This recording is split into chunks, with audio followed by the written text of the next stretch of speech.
I wanted to say that I think it's one of the most wonderful things they can do for a community. I'm from a family of 12. I lost 2 brothers. Just this April, my wife passed away, so it was kind of special this year. I've got 11 grandkids, and I've taken several of them too, 5 at one time. To me, it's something I don't ever want to see leave here. I was on stilts this year, so my feet hurt afterwards, but it was still really great and worth the pain. My former mother-in-law, her name was June Wells, and she had been battling lung cancer for a couple of years. Had enough time to put together a lantern for her. Got some pictures from my father-in-law, put that together, and we were able to carry it. You never want to be one of the people carrying the lanterns, but we all have experienced loss. And being able to have community around me and just to see, like, here's this woman that you've never met who had a huge impact on our lives, and as does her loss. And to be able to share that with others was really amazing. And it just made me feel really nice to be there and not feel alone, feeling alone, because there's a lot of other people there who feel that same feeling. I saw my grandmother's image on the wall, and it made me feel sad but excited that everybody else got to see how beautiful she was. But a lot of my family members, this was the first time for them, and they came out just because I submitted the pictures, and they wanted to celebrate her life. So that was really exciting for them. You know, I teach my kids that you come out to celebrate and to keep their memory alive. And I think that that's one of the things that helps me get through everything, because I know every year we get to come to this, watch everybody else that had somebody that they lost that they love. 2008, when my father passed away, that was the biggest one for me. The next year when I came back, I decided to be an urn attendant, and I did that for a couple of years, and that was just a really amazing way to process that. My dad's passing, and just feel the sacredness of everybody else's grief. I think the very first year that I was an urn attendant, this guy put his dog's toy in my little urn. I was just like, wow, I mean, that's sacred stuff there. So I was always really focused on the backstage stuff, and I saw it as a show. I was out in the crowd and listening to everything and watching it go as a show, and I saw the picture of a friend of mine that had passed away that year. And he was really involved in the event as well, and it kind of hit me. And as I'm looking at this picture, I looked at the crowd, and I saw 8 or 9 or 10,000 people also looking at the same picture, and some of them knew him and some of them didn't. But in that moment, it hit me that this is really a funeral, and it's a way to share our loss with the whole community at the same time. You know, you go, you share your grief and your loss, and then the show kind of brings us all together in a positive way. And it's never been the same for me since.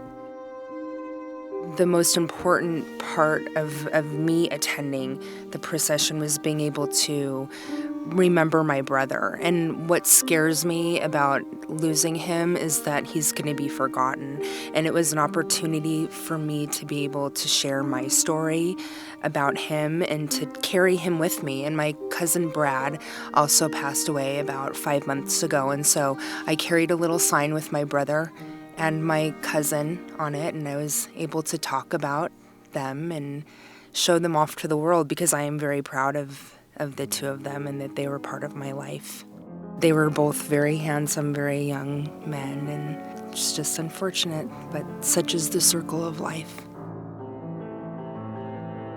The purity of seeing kids, on the grass making little cardboard angel wings is just like the most innocent, perfect. I mean, in the sunshine with their faces painted, that's like the happiest, little moment. Thinking about my Italian grandpa, just so much of it was like this swirling F5 tornado of emotion that it was hard to focus on taking photos. And I really kind of realized that I needed to I don't need to work it, I don't need to document it, I need it to be what it needs to be, which is a rite of passage and letting go. And then the next day too, I decided that I needed to walk with my mom. She's an Amazon woman, but there's no guarantee. I shot for the first half hour, just when there's kind of nice sunset, dusky light. I love the tunnel that goes under the train tracks. That's kind of my happy place. So I hung out in the middle of the tunnel until I saw my mom come through. So then I put the camera away, and then we just walked for the next hour. It was really good. It was important. I feel I've known these people now. We all break down sometimes. I mean, I've been in tears and other people have, and that's just part of the connection. And that makes it even more meaningful and more beautiful. So it's not just costumes, and it's not just dancing, and it's not just singing or performing. It's a whole way of life, you know. Whew. So I'm never going to say, this is my last one, until it really is.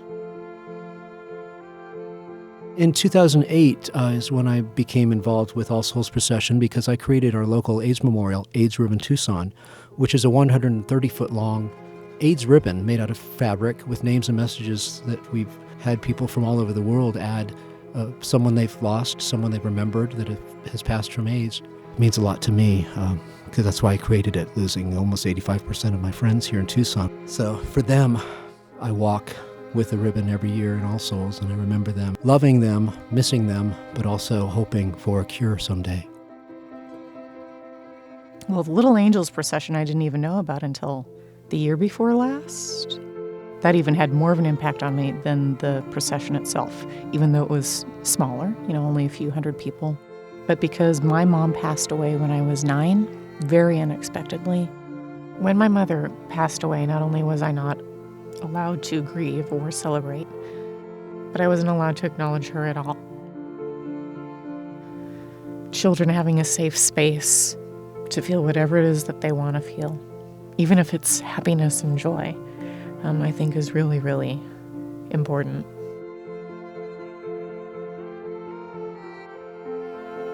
Through friends, I found out about this, 10, 12 years ago. And they needed people to usher, which is basically people who, it's not a big job, but you kind of have to, you just watch out for people, not to get in the way of the floats and of the urn and the performers. But I had never walked underneath 4th Avenue underpass where the train goes over with about 50 drums banging on things. And I was completely blown away. And it was all this life, death, birth, renewal, drum, bang, bang. And I remember smiling about as big as I'd smiled in a long time. I could hear when I'm passing by all those people. I could, hear people commenting, and you can hear their sorrow for you. They're sharing that with you, and it's just a really nice sense of community. They actually feel for the people, and why they participate in something like that in the first place. So it was very refreshing. It was very touching.